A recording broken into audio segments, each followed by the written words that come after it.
Hello everyone, welcome back to my channel. तो आज हम लोग डिस्कस करने वाले हैं इस वीडियो में हार्डी-वेनबर्ग इक्विलिब्रियम। तो हार्डी-वेनबर्ग इक्विलिब्रियम क्या है? तो ये देखिए, हार्डी-वेनबर्ग इक्विलिब्रियम हम लोग पॉपुलेशन स्टडी में पढ़ते हैं। तो पॉपुलेशन स्टडी में ये इक्विलिब्रियम जो इक्वेशन दिया गया था हार्डी और वेनबर्ग के द्वारा, तो ये दर्शाता है कि एक नॉन इवॉल्विंग पॉपुलेशन का क्या फीचर्स होता है। इन्होंने बताया कि एक नॉन इवॉल्विंग पॉपुलेशन का क्या फीचर होता है। तो इनके अकॉर्डिंग दो इक्वेशंस दिया गया, ठीक है। तो इन्होंने दो इक्वेशंस दिया कि कोई मान लिया पॉपुलेशन का स्टडी कर रहे हैं, ठीक है। तो उसमें हम लोग पॉपुलेशन स्टडी में अलील्स का स्टडी करते हैं। पॉपुलेशन में जेनेटिक डाइवर्सिटी किसके थ्रू रिप्रेजेंट किया जाता है? अलील्स के थ्रू।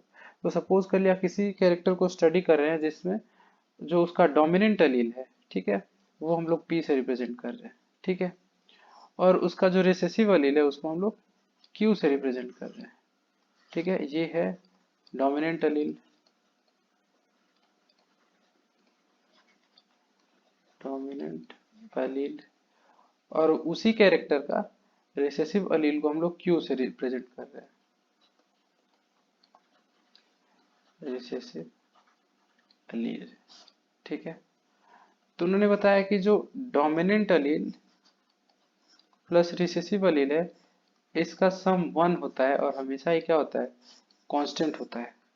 तो जो डोमिनेंट अलील है और रिसेसिव अलील है उसका सम वन होता है। p plus q is equal to one, ठीक है। मतलब p plus q always constant होता है। कब?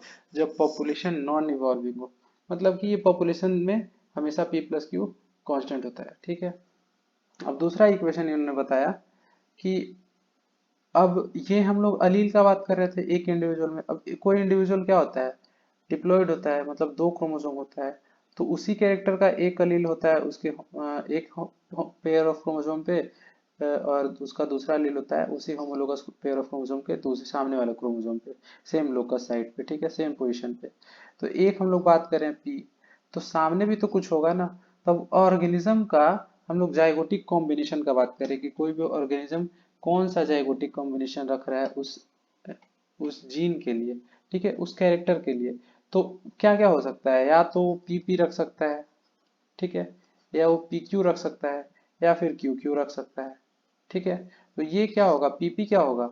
Homozygous, homozygous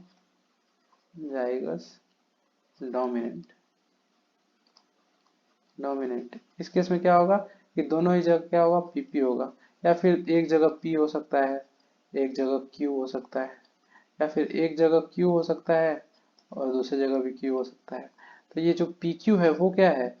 heterozygous dominant, heterozygous dominant. और क्यू क्यू क्या है? तो रिसेसिव, होमोजाइगस। रिसेसिव हमेशा होमोजाइगस ही होता है। तो होमोजाइगस,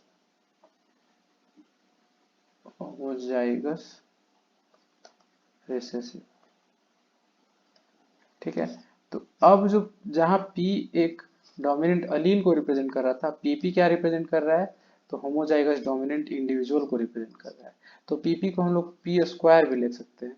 और PQ क्या रिप्रेजेंट कर रहा है? तो हेट्रोजाइगस डोमिनेंट को रिप्रेजेंट कर रहा है। तो हम लोग PQ को क्या लिख सकते हैं? PQ ही लिखेंगे, ठीक है।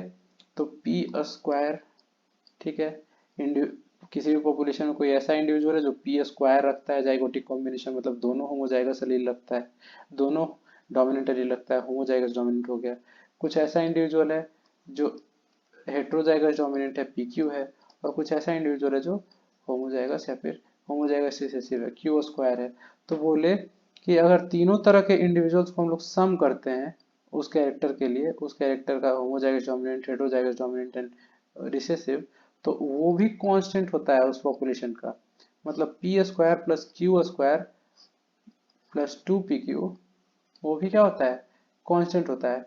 अब टू पी क्यू क्यों आया? जब हम लोग गैमेट्स बनाते हैं तो आप देखेंगे कि जो पी क्यू होता है वो दो बनता है, ठीक है, 1:2:1 के रेशियो में बनता है, ठीक है। तो ये हो गया। तो टू पी क्यू, तो P square plus two P Q plus Q square क्या होगा? वन होगा, ठीक है। तो ये उन्होंने बताया। तो उन्होंने क्या बताया? एक तो बताया कि दोनों अलील्स का फ्रीक्वेंसी क्या होता है? हमेशा 1 होता है, ठीक है। और पी स्क्वायर और plus 2 P Q plus Q square भी क्या होता है, 1 होता है, ठीक है। अब देखते हैं यहाँ पे हम लिख लेते हैं पी स्क्वायर क्या है, पी स्क्वायर है फ्रीक्वेंसी है, फ्रीक्वेंसी ऑफ होमोजाइगस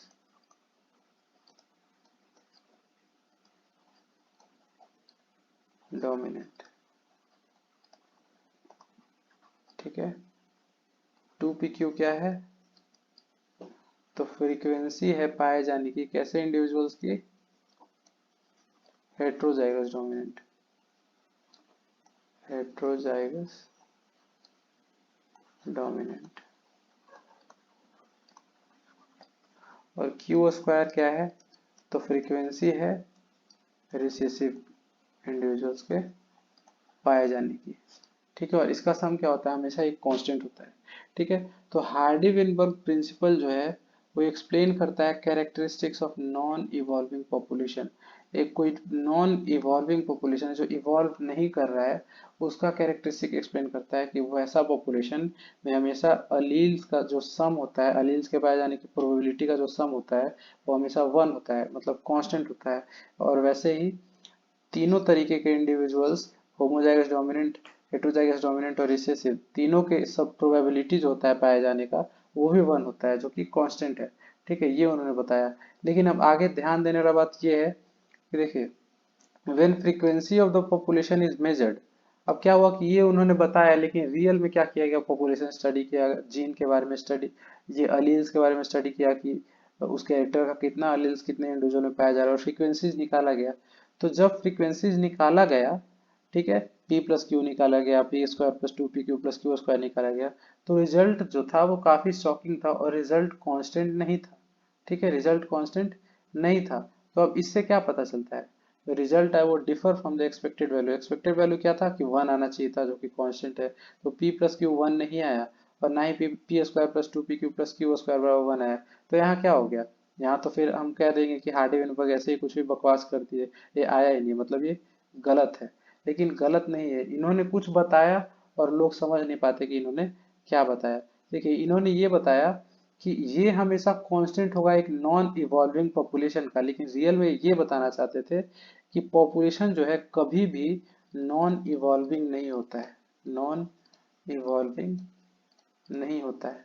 वो बोलना चाहते थे कि पॉपुलेशन हमेशा क्या होता है, इवॉल्विंग होता है, पॉपुलेशन हमेशा इवॉल्व कर रहा होता है, मतलब evolution is continuous in any population.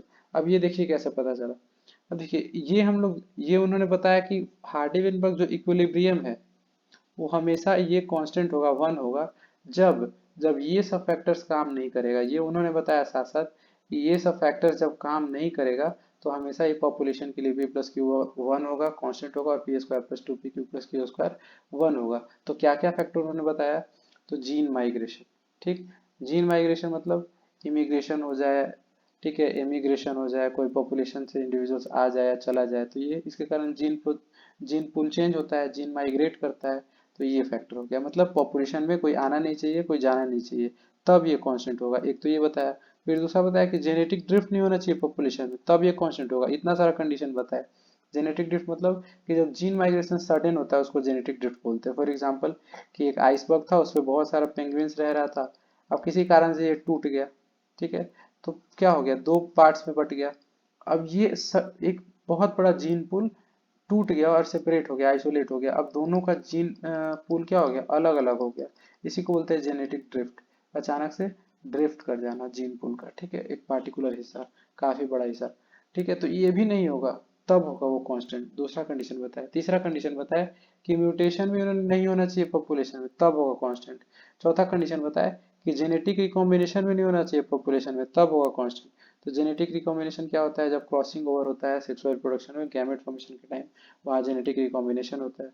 फिर पांचवा पॉइंट बताएं कि नेचुरल सिलेक्शन भी नहीं होना चाहिए, तब होगा ये कांस्टेंट। तो इतना सारा कंडीशन बताया कि ये नहीं होना चाहिए, जीन फ्लो नहीं होना चाहिए, जेनेटिक ड्रिफ्ट नहीं होना चाहिए, म्यूटेशन नहीं होना चाहिए और रिकॉम्बिनेशन नहीं होना चाहिए और नेचुरल सिलेक्शन भी नहीं होना चाहिए। ये सब कुछ नहीं होगा, तब जाके किसी भी पॉपुलेशन के लिए जो अलील का पाए जाने का प्रोबेबिलिटी होता है वो 1 होता है, कांस्टेंट होता है। और वैसे ही P square plus 2pq plus Q square जो होता है 1 होता है।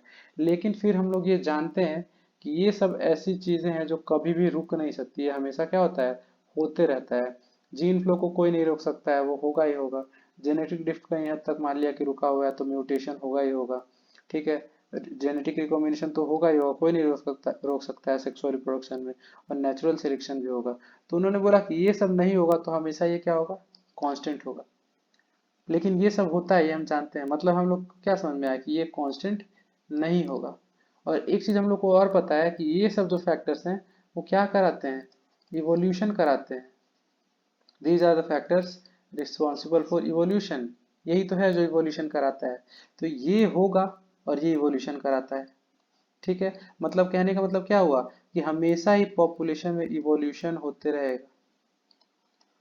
पॉपुलेशन का जीन पूल कभी भी कांस्टेंट नहीं रह सकता है। ये p प्लस क्यू और P square plus 2pq plus Q square हम कभी भी 1 नहीं होता है, क्योंकि ये सब नहीं होगा तभी वो कांस्टेंट होगा, और ये सब हमेशा होगा। और these are the factors for causing evolution. तो इसीलिए पॉपुलेशन में क्या होता रहता है, evolution. And evolution can't be stopped. तो हार्डी विनबर्ग रियल एक्चुअली में ये बताना चाहते थे कि evolution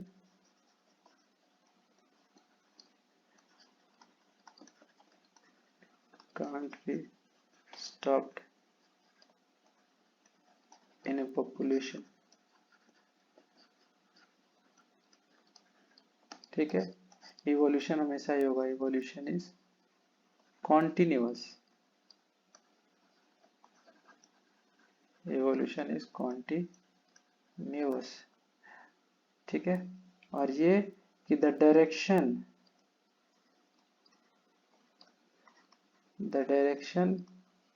of change in the real value, change in the real value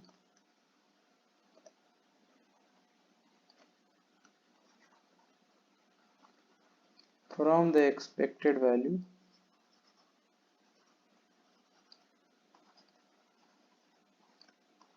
shows the direction of evolution, shows the direction of evolution। अब जो ये चेंज, जो डिफरेंट वैल्यू आता है p plus q is equal to 1 नहीं आता है real में, जबकि एक्सपेक्टेड था कि 1 आता, और ये जो वैल्यू है वो ये भी 1 नहीं आता है जबकि एक्सपेक्टेड था कि 1 था। तो जो भी आता है 1 से कितना कम आता है या जितना ज्यादा आता है, ये भी जितना ज्यादा आता है कम आता है। ठीक है, जो भी आता है वही दिखाता है, वही दर्शाता है कि इवोल्यूशन किस डायरेक्शन में हो रहा है। और वो फिर फाइंड आउट किया जाता है कि आखिर कौन सा पार्ट है वो जो चेंज हुआ, होमोजाइगस डोमिनेंट चेंज हुआ, ठीक है, हेटेरोजाइगस डोमिनेंट चेंज हुआ, रिसेसिव चेंज हुआ, ठीक है, कितना चेंज हुआ, ये सब कैलकुलेटिव चीजें करके फिर हम लोग को समझ में आता है कि कौन सा अलील है वो पॉपुलेशन में बढ़ रहा है या घट रहा है। और हम लोग अनुमान लगाते हैं कि पॉपुलेशन किस डायरेक्शन में इवॉल्व कर रहा है। तो जो चेंज हुआ, जो अल्टरेशन हुआ एक्सपेक्टेड वैल्यू से जो रियल वैल्यू में, वही हम लोग को बताता है कि डायरेक्शन किस डायरेक्शन में ये पॉपुलेशन इवॉल्व कर रहा है। तो यही चीज लिखा हुआ है कि the direction of change in the real value from the expected value shows the direction of evolution. तो ये 3 पॉइंट जो है इंपॉर्टेंट, ये आप लिख के आ जाइएगा, बहुत ही इंपॉर्टेंट है ये तीनों की पॉइंट। यही है हार्डी विनबर्ग इक्विलिब्रियम का रियल समरी कि इवोल्यूशन इज कॉन्टिन्यूअस। ठीक है, और evolution can't be stopped in population. ठीक है, तो ये आई होप कि आपको समझ में आ गया हो, ये बहुत ही कॉन्सेप्चुअल है। और जो रियल चीज है हार्डी विनबर्ग इक्विलिब्रियम का, वो कहीं नहीं लिखा रहता है, बस ये लिखा रहता है जो कि एक्चुअल में होता भी नहीं है। तो असल में हार्डी विनबर्ग इक्विलिब्रियम का ये मतलब होता है। तो बाकी सब चीज में हो गया है, समझने वाला मेन पार्ट है, इसको अपने लैंग्वेज में एक्सप्लेन करिएगा। ठीक है, मिलते हैं नेक्स्ट वीडियो में। अगर आपको वीडियो अच्छा लगा हो, हेल्पफुल हो, तो you can like and subscribe. Thank you.